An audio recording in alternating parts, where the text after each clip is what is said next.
Hello everyone, good morning. তোমাদের সকলকে স্বাগত মনিকা ডেলি ব্লগে। তোমরা ব্লগটি দেখতে থাকো, আশা করি তোমাদের খুব ভালো লাগবে। এই দেখো, বাজার থেকে আজকে চিংড়ি মাছ, এখানে মানে ভালো চিংড়ি মাছগুলো একদম টাটকা। আর নিয়ে এসছে একটা হচ্ছে কাতলা মাছ, ছোটো 4 পিস হয়েছে।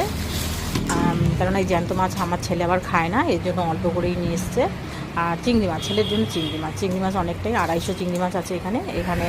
এই মাছগুলো এখন ভালো করে ধুয়ে নেব, কেননা এই চিংড়ি মাছগুলো বাছতে হবে। এই দেখো, আমার এগুলো চিংড়ি মাছগুলো বাছা হয়ে গেছে এখন। আর কাতলা মাছটাও ধোয়া হয়ে গেছে।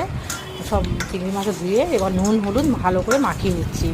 এবার মাখিয়ে নেওয়ার পরে এই কাতলা মাছটা রান্না করব আলু দিয়ে, পাতলা করে ঝোল। আর চিংড়ি মাছটা রান্না করব হচ্ছে চিংড়ি মাছের মালাইকারি। মানে ইঁচড় চিংড়ি দিয়েও ভালো লাগে, ইঁচড় দিয়ে, তারপরে আলু পটল দিয়ে চিংড়ি মাছ ভীষণ ভালো লাগে। তা এখন এই মাছগুলোর মধ্যে ভালো করে নুন হলুদ মাখিয়ে রেখে দেবো। এখনও রান্না স্টার্ট করিনি, কারণ আমার সবজি এখনও কাটা হয়নি।